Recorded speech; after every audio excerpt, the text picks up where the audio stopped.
asking what I would do with mutant dinosaurs from an accounting perspective. My name is Matthew Kroll. And my dream is to die in a shallow sea and be quickly buried by silt. My name is Jamie Walsh. And this is the only podcast about movies, specifically the film Jurassic World Rebirth. Yeah, Rebirth. We've been rebirthed, Jamie. Let's go ahead and call it. I have some issues with the title. Oh, wow, you're just jumping in hot. First and foremost, you don't sound like the person who's normally sitting across from me, at least in this particular context. No, Matthew, we've talked about this. As much as you want me to be, I'm not a tall man from New Zealand. Yeah, well, I guess we can't get everything that we want, I suppose. Shahir's out of town. Shahir's out of town, but that's okay because, Jamie, you have been kind and gracious and lovely enough to come on and talk about this dinosaur movie that we saw together yesterday. Yeah, and boy, oh boy, am I ready to talk about it. Jamie, first and foremost, I would like to say, I believe this is the first time you've been on the podcast as a guest since we've become engaged. Oh no, is it this? I think it is. Oh, God damn it. Yeah, so we're stuck with each other for a very long time. Yeah. And we're going to be... that part's great. That part's great. But the problem is we're going to have to watch Jurassic World movies for the next foreseeable future based all together. Way. They haven't quite outdone the Land Before Time in repetitive dinosaur series, but I think they're going to make a run for it. They're making a run for it right now. Yeah. Again, I don't want this to taint our opinions as of yet of what we're thinking about this movie. But as Jamie, just a quick background. What's your history with the Jurassic Park / World franchise? Oh, well, I'm a red-blooded American woman. And so, like most people in their late 30s, I saw Jurassic Park when I was about 10 on my family television, which was probably mid-quality, sitting on a couch, probably between my parents. And I was awestruck. You did not see it in the theater? I didn't. I was too little. They took my brother to see it in the theater for a birthday party, and all the kids had to leave because they were too scared. And so my parents rented it as soon as they could. I'm guessing because they wanted to finish it. I don't think I blinked for the whole movie, and afterwards I was like. There were two movies that I remember my adrenaline being up for as at a young age, and one of them is this, and one of them is Apollo 13. I left the theater and I was like sweating. You do talk about Apollo 13 a lot. I love a survival story. You know this about me. Yeah. The Jurassic Park was purely magical. That initial movie was extraordinary. It knew when to be quiet. It knew when to be deafening. It shocked us. I thought about this yesterday, and I'm sorry to jump right in. No, we can jump whatever. You did an interesting exercise after we saw this film. I left the theater, and spoiler alert, I hated it, and I was so mad that Matt went right in to go see F1. You were invited, by the way. He's a professional. I didn't just banish Jamie out of the Lincoln 13 cinema. He said, "I love you. Get the fuck out of here." Me and Brad Pitt gotta go fast. I'm buying some chicken fingers and I'm watching F1. Chicken fingers were pretty good. Shout out to the AMC Lincoln for their chicken finger quality. Yeah. I, however, was so mad that I couldn't leave and go back to work. I had to go sit. I ordered a glass of rosé and I wrote 6 pages about this movie because I was so worked up about it. So happy to sit and chit chat. I loved the original movie, as I'm going to go ahead and say we all did. You're talking about Jurassic Park specifically. Yeah, did you like, I know we're talking about the parks right now. Did you like Lost World? Did you like Jurassic Park 3? I did happen to like Lost World. And, that's an arguable opinion. Many people did not like that film for, I would say, legitimate reasons. I'm happy to chat about them. I think that movie has aged well. Yeah, I agree. Jurassic Park 3 is a mess. Shouldn't have been made. They began filming before the script was done. But it also has the good sense to be less than feature length long. I think I'll look it up right now. Is it quick? It's the shortest movie in a major franchise in a long time. And there are still moments in it that are interesting, and a little fun. And we got Dr. Grant back. Hour 32. It ekes over 2 minutes. I think if I last night kicked that movie up and watched it, I would have felt much better about it because I had seen Jurassic World Rebirth. So now we've talked about the parks. We will talk about Rebirth, but I need to know, you and I actually haven't talked. We've talked a lot about Jurassic Park, I feel like. We have not talked a lot about Jurassic World. Yeah, we don't talk a lot about Chris Pratt in general. Not on principle, just because he's somewhat boring outside of Star-Lord. Yeah, and I think that's evident in Jurassic World. I don't know. The first Jurassic World, I can see them giving it an effort to like make it something. It was almost campy at some points. Jimmy Buffett's in it, you know, like carrying margaritas. They have a lot of interesting choices that did feel, okay, interesting is maybe a stretch, but it felt fresh at least because it was a different take on the world that we knew and had seen. And I remember saying, yeah, I can get behind the plot of corporate involvement in creating specific dinosaurs for profit of varying degree. Tourism, medicine, military, you know, that's all realistic. For that, I will give a small tip of my hat to those movies for trying it. And you did not see Dominion, the third one. I only saw the first of the worlds. Oh, so you didn't actually. It's funny because you said tourism, military, medical, because that's kind of in a weird way what Jurassic World Fallen Kingdom, and Jurassic World Dominion are. Yeah. I don't think, I mean, there are, these movies follow tropes. These movies definitely have like stand-in, almost commedia characters in the Jurassic World nowadays. Like there's gotta be, a biologist. There's gotta be a shitty corporate guy, an action person. There's gotta be a shitty guy. Yeah. But corporate, specifically a shitty corporate guy or a shitty military guy. Yeah, Vincent D'Onofrio, I believe, was military. Yeah, he was a corporate guy who was working with the military. Or no, I think he was a military guy working for a corporation. Yeah, something like that. I don't want. Here's the other thing. There's got to be at least one raptor.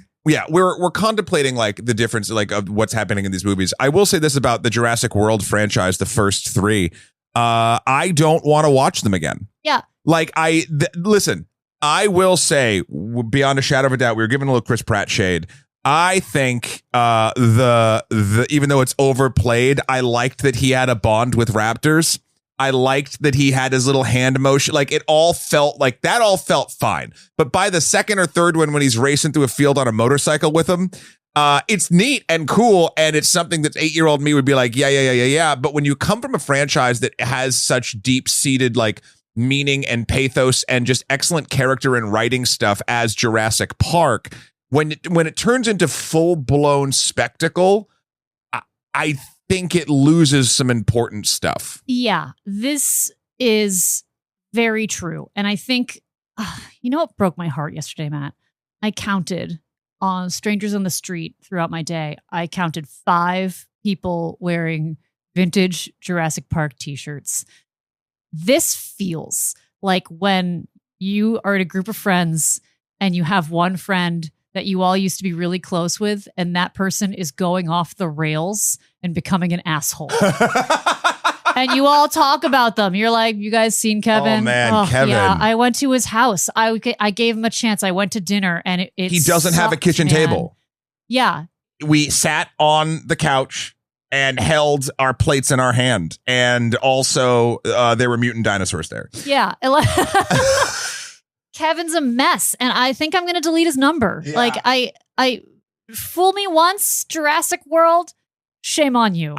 Yeah. Fool me 3 to 4 additional times, shame on me. Here's the funny thing. I don't know why this is. We're going to get into, I was not a terrible fan of this movie either, but for interesting reasons, or I think different reasons than a lot of people. My reasons are interesting. I know they are. I'm saying reasons are better than my reasons. My reasons are great. I don't think my reasons are more interesting than yours. I think when I was debating how I felt about this movie, my anger, I was more angry at this movie than upset by it. Mm. And the other ones, I was just sort of upset and like, oh, whatever. We'll get into why in a minute. But first, I think before we dive into the meat and potatoes of this Rebirth, I need to read. Potatosaurus is the newest dinosaur. That's right. That's honestly, right. It could be Potatosaurus. Well, we did watch a little bit of The Gorge last night, and if they mix dinosaurs with plants, I think that possibly. Shout out to The Gorge. Shout out to The Gorge. We haven't finished The Gorge. It's not great. I was having a great time. There's like definitely I don't know. It's almost Sucker Punch bad. No. Anyway, we're not talking about The Gorge. Okay. Here's what That's a really big swing for me to say. I'd edit that out. I'm not. It's staying in. Here is the Internet Movie Database definition of Jurassic World Rebirth.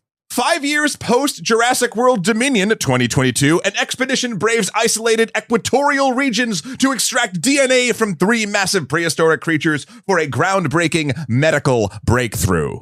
I guess that's a little bit of like iteration. And also, this movie is horny for the equator. It's so horny for the equator.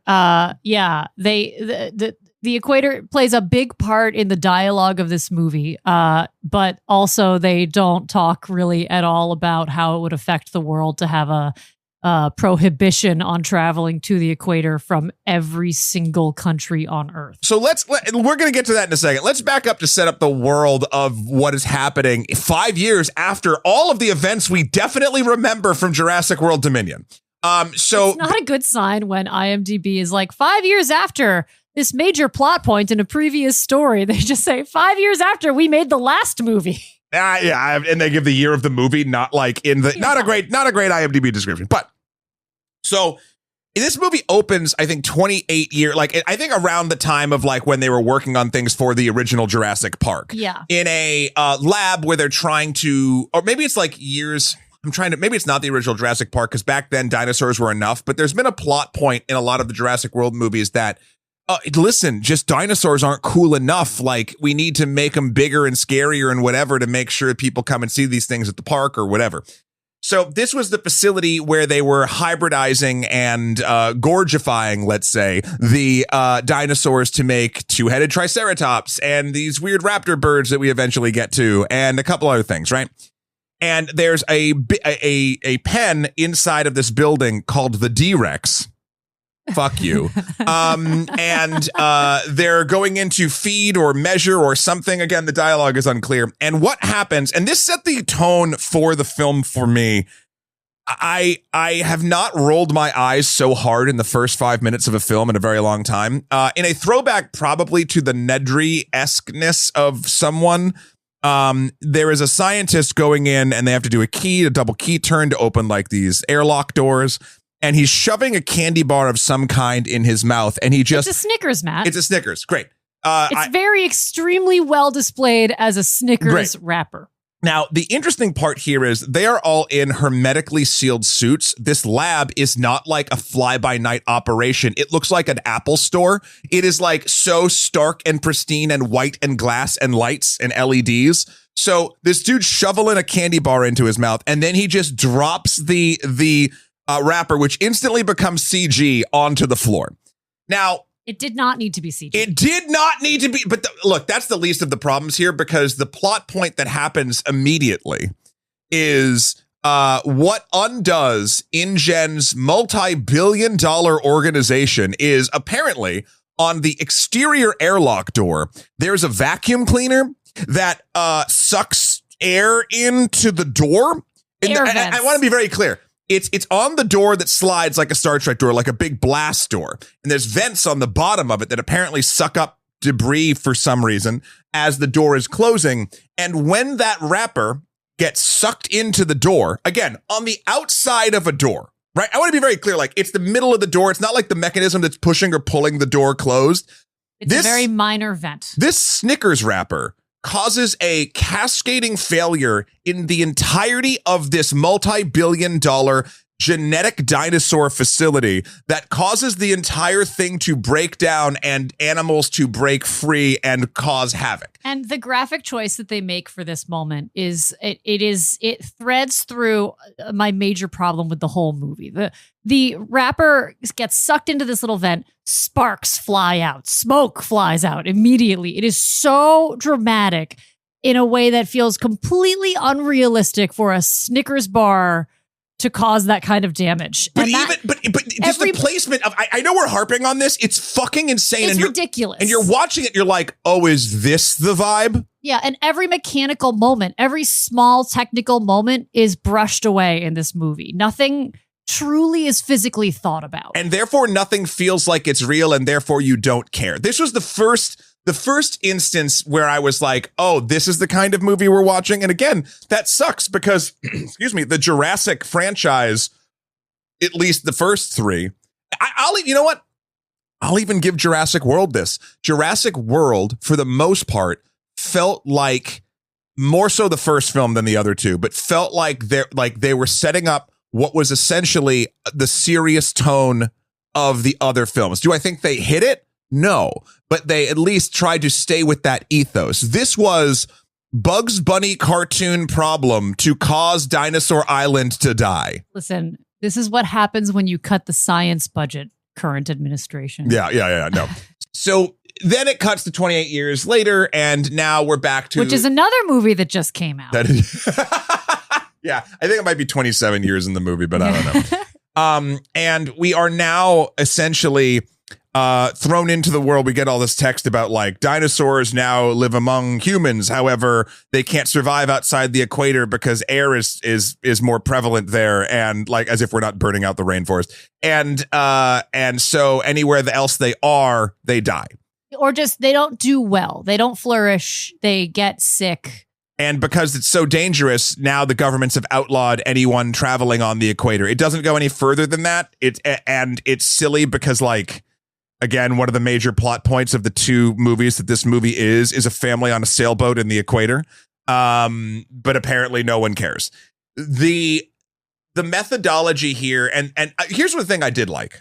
I liked that they set this up and we're immediately thrown into New York City where a Brachiosaurus, I think, escapes the zoo and is slowly like kind of dying, and people don't know what to do with it in the middle of Manhattan. And it is, I wrote this down as like my one good thing. I had a lot of hope for that scene happening, or when that scene happened. Like there's a traffic jam because of a Brachiosaurus. I'd never seen before. It was, a New York City traffic jam, which I've seen plenty of, but the way they film, basically this animal dies on screen. Or is dying. And the way it's filmed is that it drops its head and seems to be kind of breathing its last gasps. And we see that through the window of a car that the viewer, that the perspective is in. And so it's what you just see driving by. Yeah. You don't, it is a moment of total lack of interest. And I think that's important. I was like, that is new. That is for the plot. Yeah. Like I think that a stronger film would have leaned more into that feeling if, especially the corporatization versus like conservation themes of Jurassic Park in general.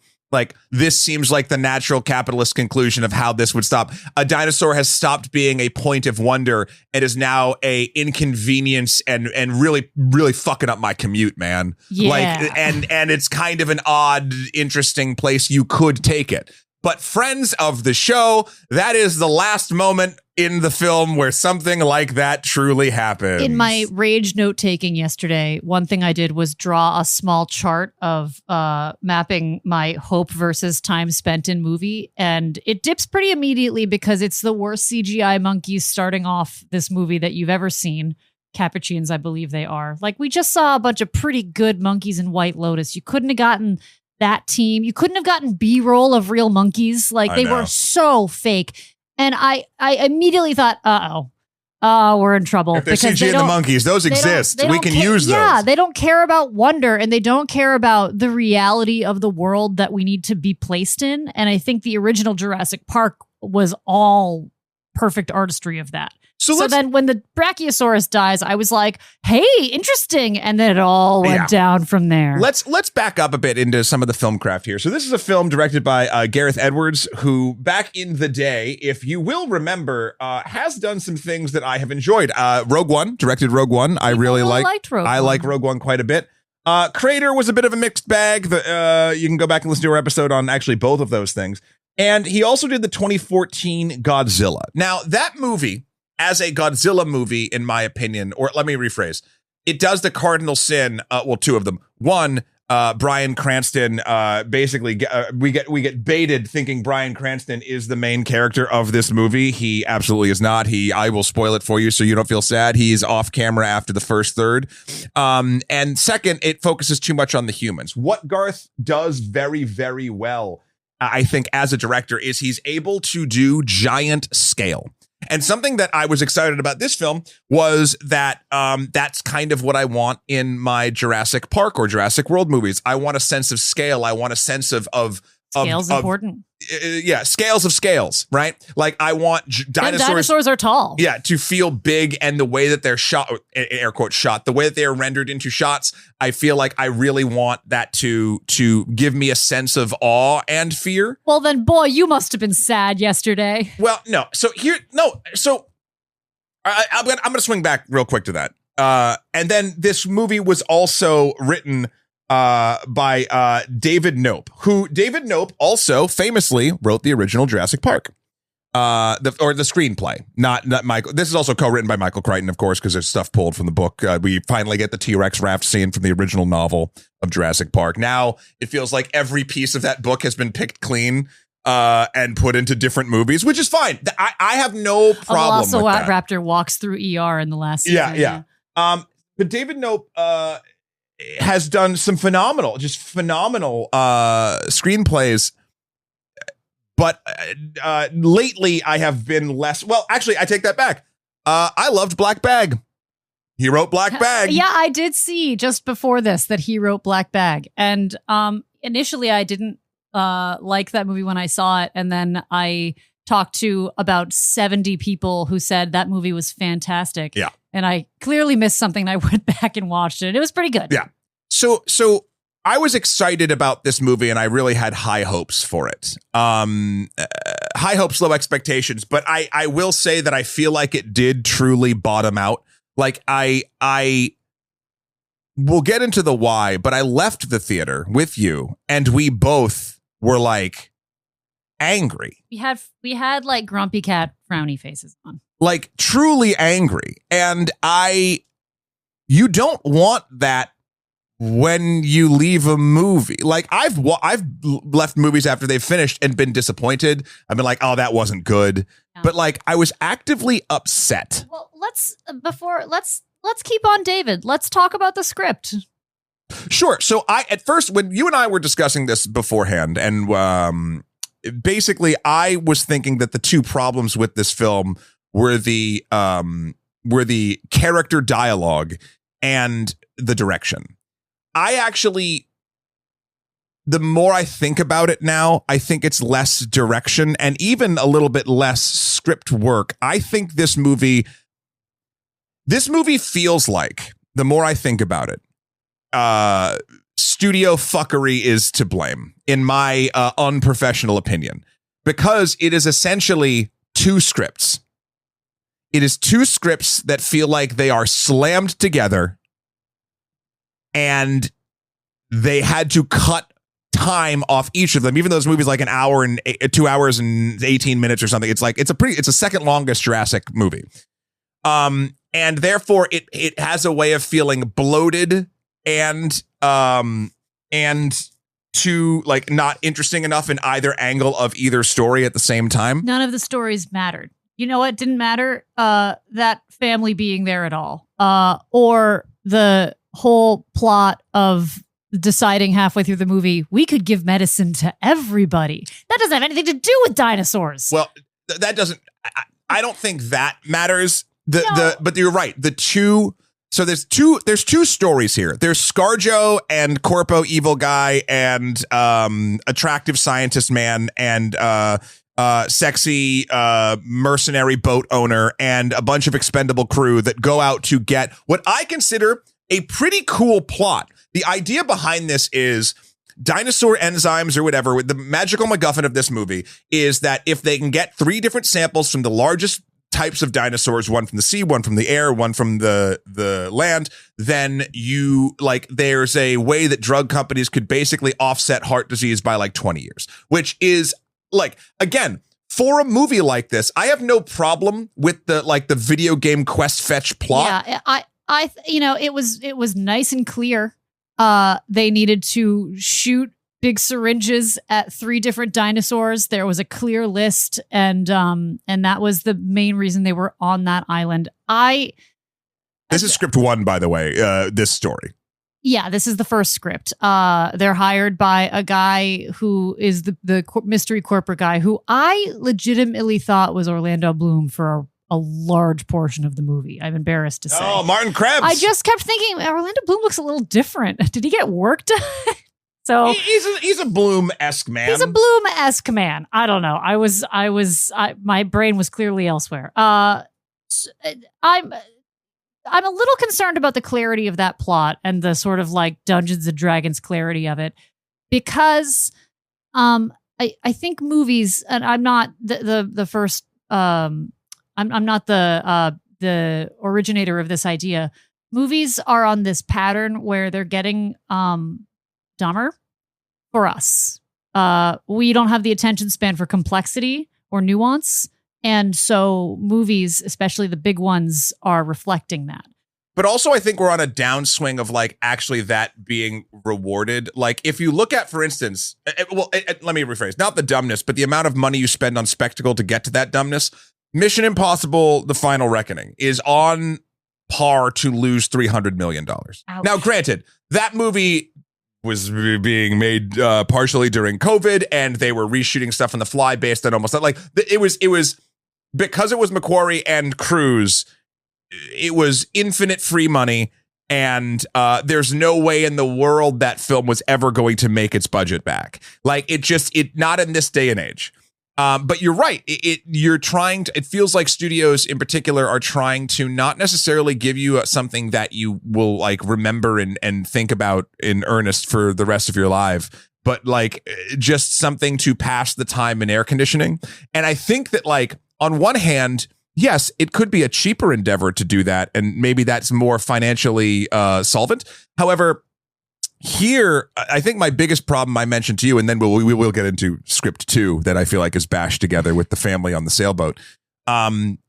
This movie, I think the reason why I was so angry, this is my main point, is it would cost this movie's production a total of $0 more to make this movie excellent.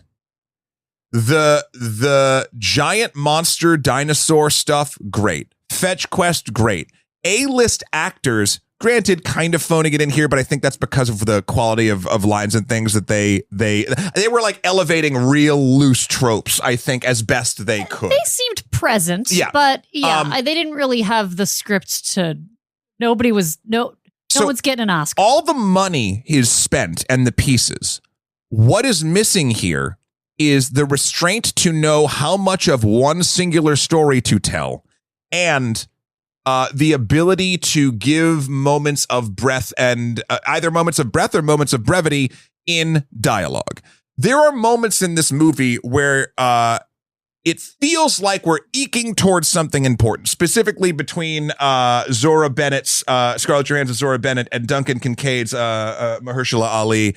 They're old friends. They're on the boat going out to get to the island, and they have a moment of like going over each other's pasts to kind of give these characters some sort of background. Yeah, and specifically like wounds and tragedy and Zora vulnerability with each other. Is single and tragically so, and Duncan is without family, lost a child and tragically so. So that means now Zora is ready to fall in love with Dr. Henry Lewis, and Mahershala Duncan is ready to give his life for any child that possibly shows up. Any child. Now, it's again, that's fine, and you're spending the moments to do that. I would like more of that, but I'd like those moments to be written more naturally and well, and not just like info dumps. Yeah, and like at one point they have this conversation on a boat where they reveal someone that ScarJo was close to died in a sad accident, and then they reveal that Mahershala Ali's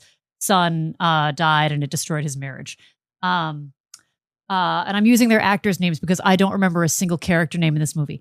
And at the end of that dialogue, seemingly taking a total unnecessary veer somewhere else. Mahershala Ali is like, don't wait to do something really good with your life, you know?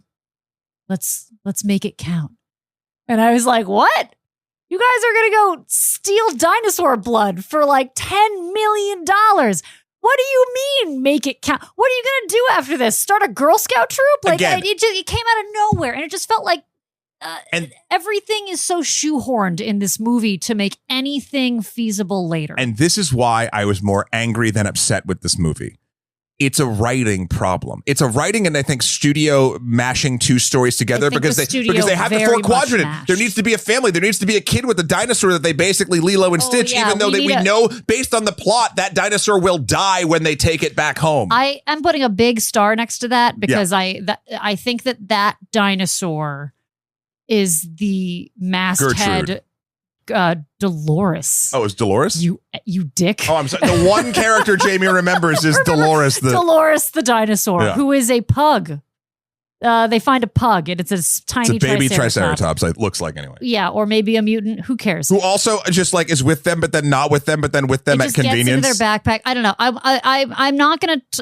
I apologize, audience. I'm trying really hard not to just list things I hate, in a full unhinged rant. But all of the things that we hate, I feel like, real quick, are things that could have been fixed with no extra monetary infusion into this movie. Like, I feel like no pun intended, the bones or the fossil of this film are solid. Like, you could make an exquisite Jurassic World movie with what you've already spent. You could have. You just have to plan ahead, and maybe there was some writing on the walls. This movie has an incredibly quick turnaround. Like, I believe they finished filming. Like, it was a very short filming session. It was rushed to get done for the summer. It's going to make a bunch of money, and they didn't need to work that hard. Oh, good, because someone needs to be punished. I don't believe in shaming or physically harming children, but I think that Gareth Edwards might need to be spanked. No. Okay, I'm going back and forth. I don't think. At first, I was like, "Oh man, the direction," but I don't think that's it. I think Gareth Edwards was brought on to make to put all the pieces together. And this movie feels like I retract my spanking. This movie feels like they kept changing what the pieces were, and he was trying to be like, okay, well, we don't have that block anymore, right? Now there's we're adding There's a tiny dinosaur that's okay, shit. Oh, fuck. Oh, and we're doing the river scene now. Yeah. No, that's cool. I love that scene. I remember from the book when I was a kid. Like, it feels like, because let's rewind. We're going to talk about plot 2. Script 2 that I feel like they just fucking shuffled these scripts together like a deck of cards. My star about Dolores. Yeah. I'll save it. There is a family. Ruben is the father, Teresa is the daughter, Xavier is the daughter's burnout boyfriend, and the child is Isabella. And they are sailing in the equator where they're not supposed to be. And they get capsized. I think they're headed to South Africa. I forget. It doesn't matter. It doesn't matter. And in a world where they're not supposed to go to the equator because of dinosaurs, and they look off the bow and they're like, what are those things there? These giant fins. They're fucking dinosaurs. Anyway. I actually did like this scene. Not the whole thing, but the capsizing. It's dialogue. It's a dialogue problem. The action of this scene is great. There was no talking because it was 4 people in a wooden, relatively small sloop, just fighting for their lives to stay alive. And who doesn't love a shipwreck? It was a good bit of action. Yeah. Now I feel bad about saying that Gareth Edwards needs to be spanked. I'm removing it from the record. That's totally fine. Here's what I want. Blood. I want the people that made this movie, who just made it for profit and nothing else, to feel bad. Yeah, I mean, I don't know if they will until they start feeling it in their pocketbook. Well, good. I hope they do. I hope that they suffer a minor financial inconvenience and learn from it and grow. Yeah. Well, I'm not a very wrathful person when I think about things. I just think so. Anyway, their boat capsizes, and then the other boat picks them up on their way, and then they're all together, but then they're separate again. Like, again, this is why I feel like the scripts are... yeah, because they jump off of the boat into predatory dinosaur-infested waters. I mean, the father character, the actor is acting like a good and caring father, but the script suggests that he is the worst parent on earth. He repeatedly puts his children into dangerous scenarios. I was like, everything you've decided to do is going to get your daughters murdered by dinosaurs. No action in this movie truly feels like it makes sense. It all happens because that's what the script says happens. Yeah, because they need to shepherd characters from plot because, A again, to plot B. it feels like if you looked at these two plots, these both are the same story, just with different characters. So let's pretend, because basically these characters get rescued by the mercenary boat, and then when they're being chased by dinosaurs, they get separated again, and then they're on the island separately. They're all doing their own stuff, and then they come together at the end to get off the island at the convenient 7-Eleven that apparently is on a dinosaur research island. We will get to that. No one in the family progresses any moment of plot or does anything. They just run from dinosaurs and hooray. Yeah. And they find Dolores. But who is again a pug. Yeah. This is my thing. You could easily have a movie. This is a Jurassic World movie where a family is out sailing in the equator where they're not supposed to be. They get capsized by dinosaurs. They have to swim to this island, and it becomes a discovery thing of what's happened on this island. Is this where the dinosaurs came from? Oh God, how do we get off this island? There's a one little town thing where we can radio for a helicopter, or there's a boat or something. Great, we have to get there. That's a whole fucking movie. Or you can have pharmaceutical company needs dinosaur blood to make a heart disease medicine so they can make trillions of dollars. So they hire mercenaries to go out. That boat crash lands on the island. They have to survive and still do the mission and then get to that last 7-Eleven town where they have to get a boat or a helicopter out and they can leave. Standard plan, things go sideways. Yeah. Easy. But this feels like, again, and because they mash the two stories together, every piece of dialogue or scripting of what these characters, if these characters are actually supposed to feel like real people, gets cut out because they have to always keep cutting back to the other group. It's trying to have everything, and in the process losing the thread of what is important and what makes these movies special. No one in the family has an arc. They try kind of with the father being like, maybe this teenage boy's not a douchebag, but he's a douchebag. He kind of points it out several times that he is. So none of it matters. It is a series of superfluous characters that could not be there, and it would be a cleaner, tighter movie. Yeah. And you can sort of see the 4-quadrantness of it. Like, there's a child with a cute dinosaur. Well, we need that because that's going to be helpful for something. Kids are important. Kids are one of the trope characters. Kids in the commedia masks of Jurassic Park are a necessity. Yeah. It stinks too, because I feel like I get so worked up about this movie because I am always, I think I've said this on the show before, I am always more concerned with the when potential is squandered, especially when it is, I'm not going to say it's an easy fix. It's a waste. We're mad because this was a waste. Yeah. Writing is difficult. It's incredibly, incredibly difficult. It is something that, and structuring a movie is also difficult.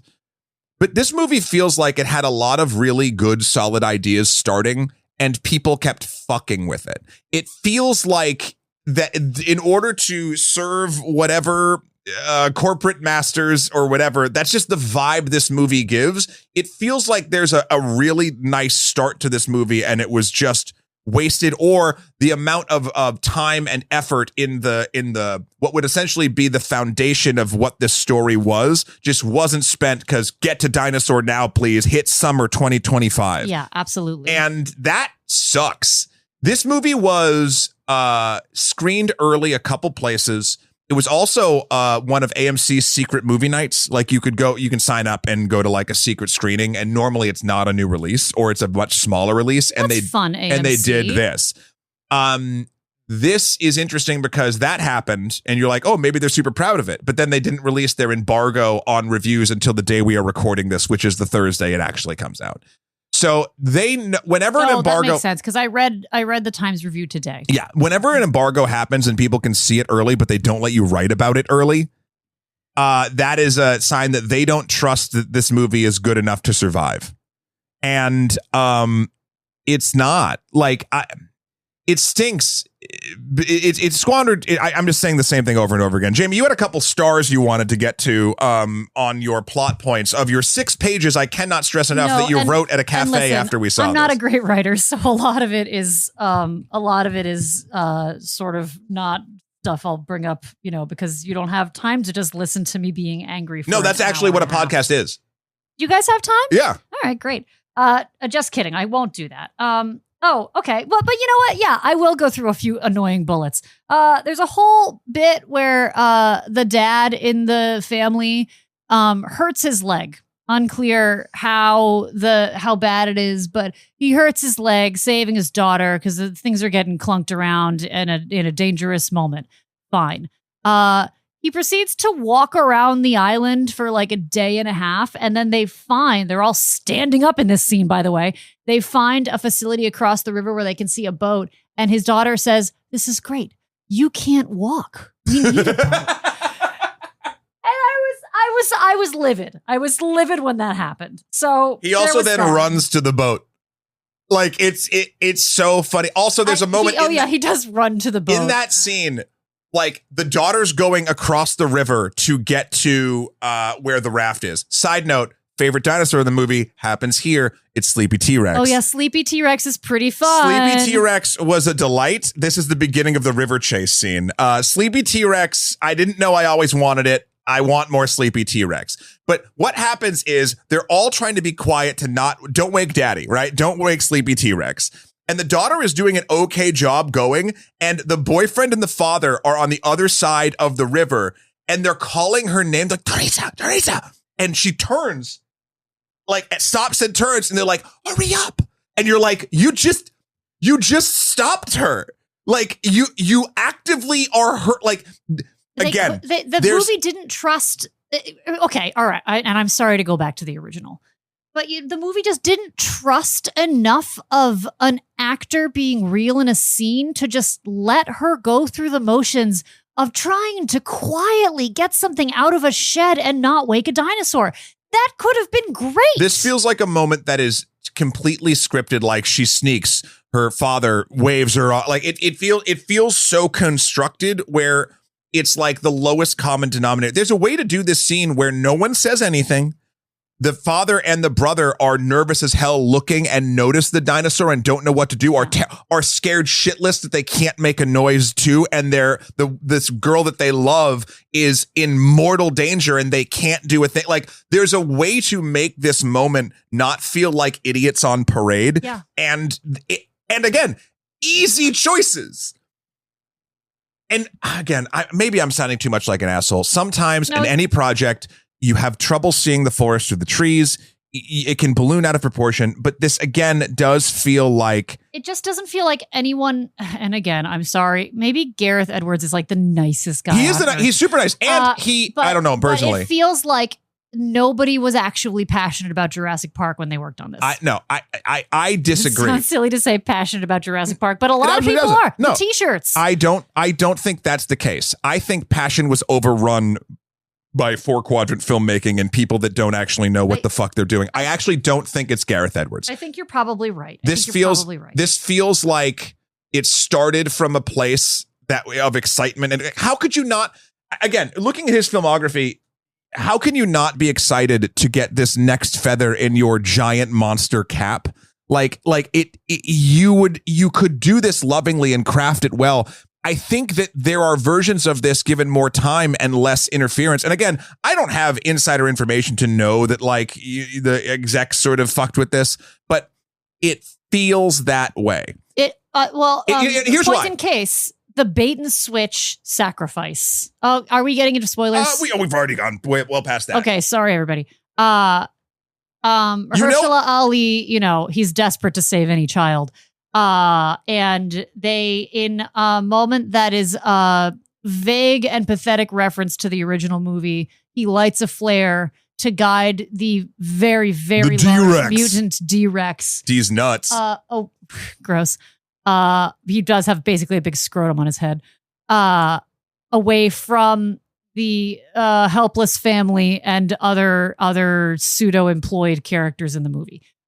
He gets all the way into the rainforest, and they close in on him holding the flare like he couldn't have just fucking thrown it. Well, that didn't work in the original Jurassic Park, to be fair. The T-Rex looming down on him, and then as the boat drives away, you see the flare go out, and I thought, yeah, he's not dead. And in a completely clunky turnaround, eventually someone just says, look, there he is. He's in the water with a different flare. Yeah, he shoots a flare. The dinosaur has decided to leave out of boredom, and they just go get him. It doesn't matter. But I think that they probably shot it both ways and focus grouped it, and the audience said, well, we're sad that he died. I don't think that's the case. He's on the boat at the end, like the bigger boat, like he's around the thing. Maybe so. I will say, precisely who is going to die in this movie from the absolute first 10-minute mark of this movie. Girl with short hair, with technical skills. Nina, on a played by military Philippine boat. Velge. As soon as I saw her, I was like, Leclerc, played by Bashir Sylvain. And obviously the bad guy, Martin Krebs' Rupert Friend. Sorry, can we talk about Chewbacca French for a second? Sure. This man's dialogue is deemed so unimportant to anything happening that he speaks in French and no one else does, and everyone responds to him in English as though he is speaking Wookiee. Kashyyykan? I don't know the name of the Wookiee language. It's not Wookiee? It might be. All right, I don't know. I don't. Chewie wasn't in Rogue One. Yeah. Anyway, it just doesn't matter what he's saying. So they said, it's just French, and no one else speaks French, and we aren't going to subtitle him, and it doesn't matter. And it's not done in a cute way. It's not done in an interesting way, and he doesn't get anything out of it. He exists to be masticated by a large flying dinosaur. Yep. Which, again, there's nothing wrong with sort of cannon foddery characters, but I don't know. Look at Aliens. I kind of think there is. I think that, yes, some people get it early, and I get it, and that happens. But to me, you should pay attention to the people in your movie. If you're giving us a face and a name, have a point. Also, could you imagine a world where in this movie, although it would kind of suck because it would be the second time this sort of happens for her. I'm just saying this because she's the lead in this, ScarJo. What if ScarJo actually died saving the family or the kids, or had some moment, a real self-sacrifice? And I know Black Widow did it in Avengers. I don't want her to be typecast as. I'm saying, what if your lead in a Jurassic World movie actually did what, to be perfectly honest, spoilers for Rogue One, many of the leads in Rogue One did. Or biologist. A secretly yoked, gentle biologist. Yeah. Whose real name has eluded me. Jonathan Bailey. Thank you, Jonathan Bailey. I actually do like Jonathan Bailey. Dr. Henry Lewis studied under Dr. Grant. He studied under Dr. Grant. He says so. Yeah. I think he's got some of the best lines. I mean, I think he's got like 2 or 3 good lines, and that's the best lines in the movie. We both quoted them at the beginning. Yes, we did.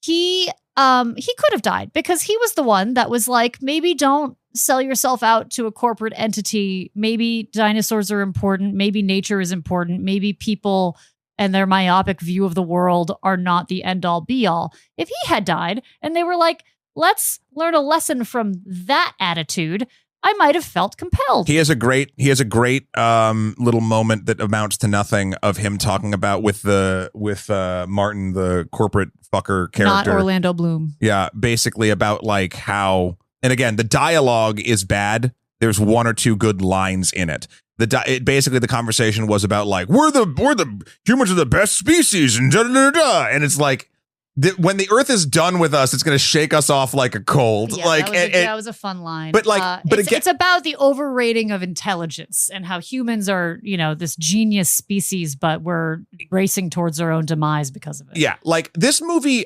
has, again, the blueprint of not only showing you spectacular action and spectacle, but also having a message that could resonate with that spectacle, much like the original Jurassic Park did. It had, like, you can see the bones of it here. It's like if you had all the ingredients to make a beautiful dish and then you just threw all of those ingredients into a microwave for 10 minutes and then poured that onto a plate. That's actually a very, very, very, very good analogy. It's not, this movie isn't cooking. This movie is mixing shit together. Yeah.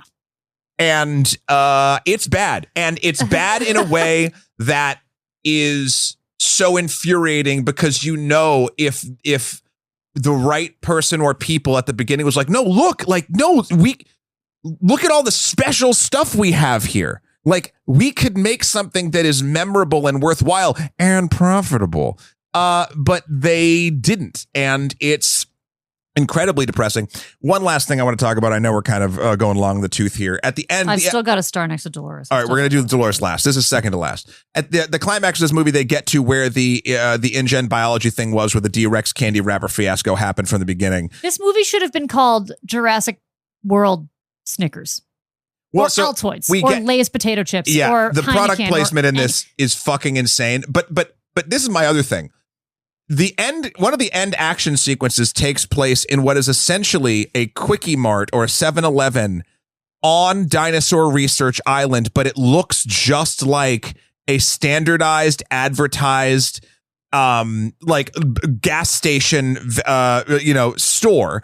Dinosaur Research Island. But that's what I know. We're shown this as it's a super top secret place where InGen is genetically altering dinosaur embryos, and yet we have a fucking Slim Jim stand filled gas station. It makes no fucking sense that it's there. It is only there for other aspect of the village, the quote unquote village. It is only product placement. And timeline wise, I noticed this. They didn't even do like time accurate branding. It's mostly really new branding. Good point. Ugh. It is. It's supposed to be abandoned for 27 years. Yeah. You're right. You're exactly right. I truly think one of those bird raptors steps on a bottle of Mountain Dew Code Red. They absolutely did. And I'm going to say this. It was kind of satisfying.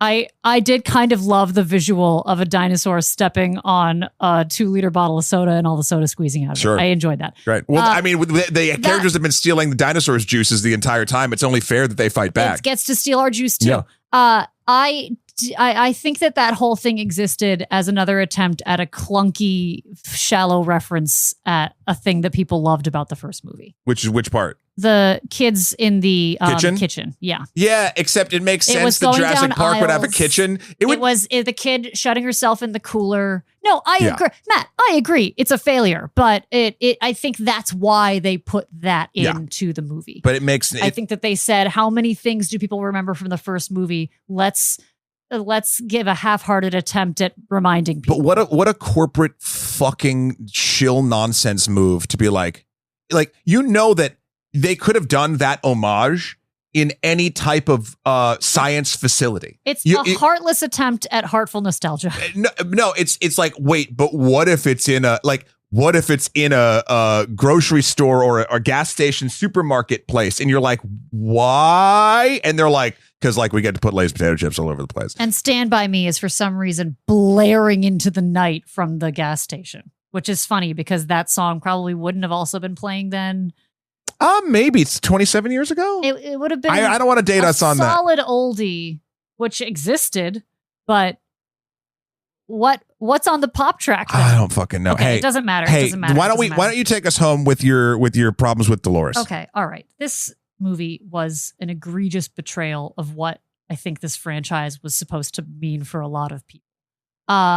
Dolores the pug dinosaur. Dolores literally Stitch from Lilo and Stitch. She finds this dinosaur. The daughter, Isabella. The daughter, Isabella, Feeding it licorice. small and unnecessary daughter, immediately domesticates the dinosaur by giving it exactly one piece of licorice that it eats out of her hand and then goes to sleep next to her. At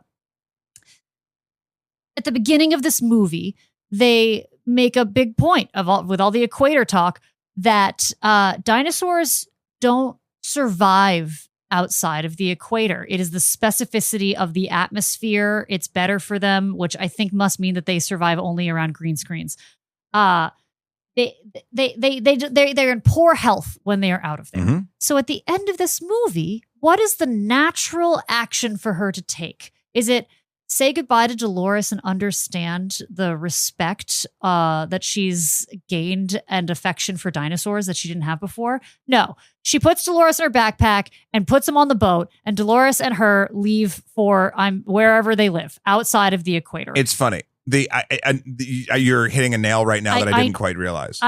So, Matt, I think you're right. They could have made this movie great without changing a lot of budgetary stuff by rewriting the script. But what I think they should have done is made a movie about environmentalism, because it would have been relevant and meaningful. And the whole point of Jurassic Park in a big way is humanity and its impact and hubris on the world around us. And how could they miss that in this world where we're racing towards climate disaster? How could they miss that while also paying lip service to it in multiple throwaway lines? Like, I think that the reason is they think that, like, oh, we said the thing about humans and extinction and stuff, so, like, there it is. And that's not how this actually stays in people's minds. I'm going to say one other thing about the Dolores of it all actually really solidifies another point of my they mashed two scripts together thing. So the doctor, Henry Loomis, is a pretty stalwart appreciator. He's a total idealist. But about dinosaurs, right? Like, he understands what's going on. He's very pro keeping these animals alive and not like fucking with them, right? We didn't even talk about prom photo long necks. Sorry, keep going. Oh God, yeah. The second dinosaurs they get are in this weird, like, not fucking, but like visually fucking, but like there's like tails that are 9,000 feet long. They're making out with each other. Anyway, my point here is that character, Dr. Loomis, would have, based on everything else that he said, been like, we shouldn't take this dinosaur. It'll die. And he could have had a moment to learn or whatever. But the fact that I don't think Loomis and the little girl actually ever interact. No, they don't speak to each other. But this is my point. When they mashed these two scripts together, they didn't this is just one example of it. I think it happens a couple times. They didn't give a fuck about how characters would interact with what other characters in the A story or the A script or the B script would do. The only interaction is that mix up when the older daughter accuses the corporate guy of trying to kill her or let her die because she was trying to mayday for help. That might in fact be the only like. And my point is, like, you have these characters. Here's a little girl that probably wouldn't think about the effect that a dinosaur would take, and you have this scientist who's also here being like, it's great that you should, like, there could have been a really great moment there of interaction, but the fact that there's not is not like, it's not even like a missed thing. It just shows me that, like, these are two separate stories that a studio is like, what if both though? Because they didn't bother to connect them well. Jonathan Bailey's character at one point says it's a sin to kill a dinosaur. Like, that's the intensity of that character. So I completely agree. In no world would that character be perfectly fine with her sneaking. And they don't even do it in a like, but it's a secret. Like, there's no covert way she does it. The dinosaur is sitting in her lap at the end of the movie, surrounded by everybody else in the boat. It's a small thing, but at the same time, if that's what the mainstream audience likes, then we have all become the girl at the fish tank in Finding Nemo. Absolute sociopaths who have no sense of true understanding or empathy towards the animals and life around us, just wanting interaction at the expense of others. I'll sort of end with this. I don't disagree with that at all, but I also think I'm mad again. I'm mad again. This Jurassic World Rebirth is it is a mirror to our blockbuster cinematic proclivities, or at least what the studios think they are. I have seen a couple people that say this is their favorite Jurassic World of all the worlds, not Jurassic Park. No one said that because no one's insane. And look, if you if you don't want to have a movie like, give you actual intellectual thought or provocation, sure. I mean, I guess that's fine. I just think that with a pedigree of this franchise, like, I don't mind that, like, I don't know why I thought of this, but like Black Adam, the film Black Adam was just total bullshit popcorn nonsense. And I liked it because Black Adam is not trying to say, or the onus of the cinematic version of that character is not trying to tell me anything. Yeah. That's a superhero movie where stuff gets punched. Even you could go, although maybe this is a Gareth Edwards thing too, because the Godzilla film. I am angry with him. I'm just kidding. Yeah. Sorry, Gareth Edwards. The Godzilla film doesn't do a good job of doing anything that like moves what Godzilla was supposed to be about, like Godzilla Minus Zero does. Yeah, you know what I mean? Historically, everyone agrees that was a pretty mid movie. And it has a baller scene where they airdrop into a city, which that's about it. But Jurassic Park or World is a franchise that that has a lot of deep-seated societal and environmental and financial meaning. And they've married it before. They could do it again. All the pieces are here for them to do it. Jamie, your microwave analogy of just rather than cooking something, just taking every ingredient and throwing it in the microwave and hitting go is so fucking accurate. This movie it's the most angry I've been at a major motion picture in a very long time. I hope that this is somewhat cathartic for people listening. I will say this. I am not one that wants to yuck someone's yum. If you saw this movie and you liked it and you're listening to this point, wow, congratulations on getting this far. I'm meaner. I'll yuck your yum. I don't care. But I think if you did enjoy this movie, I don't want to take that away from you. What I'd ask is maybe just think a little bit about. I hate to cut you off, Jamie, but I think that's more antagonistic to an audience than needs to be. If you saw this movie and enjoyed it, that's fine. But also, go back and watch the original Jurassic Park. And I want you to clock how that movie is able to make you feel at this current point in the year 2025. And I want you to weigh that feeling and that emotional deepness against what you experienced here. And you can like both of them. You can enjoy both of them.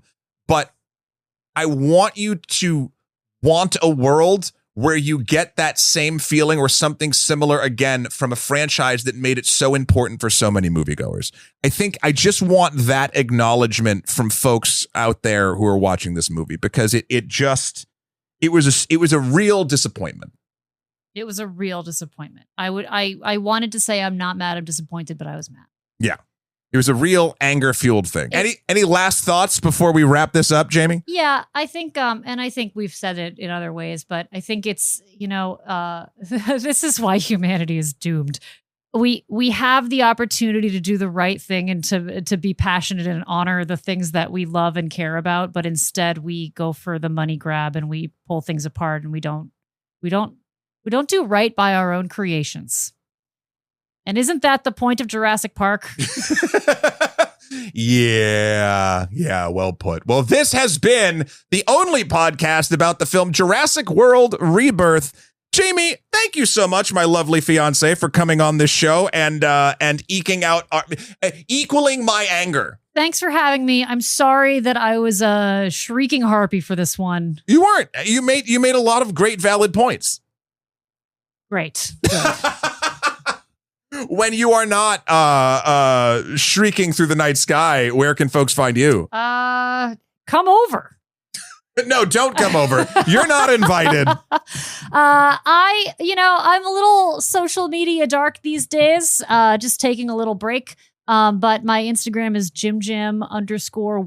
You can go there, and sometimes I post a funny little story or a funny little picture or a picture of my dog. It's probably a picture of my dog. Yeah, follow Good Boy Laszlo. as well. And you can, of course, find me over at the websites Extra History and Extra Credits on YouTube. Please go check out those. I believe at the time this drops, we will have we'll have a couple things. I think we'll have a new Extra History complete. I want to say on policing London, unless that already dropped, but also the Tuskegee Airmen episode is coming out as well. Also, email us in at onlymoviepodcast@gmail.com. We have been tracking the emails. Most of them that have come in have been about 28 years later, and it's too soon to read them. I don't want to spoil things. Jamie, I know you have not seen it yet. You gotta wait 28 more years. Yeah, I know. No, I think probably next podcast episode we'll try to get some of those in, as Shahir is still out, but we have some phenomenal guests coming up to cover films such as F1 and Superman and A Blast from the Past, which I think we talked about a little bit ago. We finally got around to watching Sing Sing. We have that one banked, and I really liked the conversation that Shahir and I had about that one. But until next time, I guess the last thing to say, and this sort of hit me, is more than any of the Jurassic World movies, Jurassic World Rebirth feels like the emotional intent of the harmonica version of the theme song that you can hear on YouTube that is just butchered, of the Jurassic Park theme song. Oh, yeah. I'm aware of memes. It's still going. Dolores for life. Bye, everybody.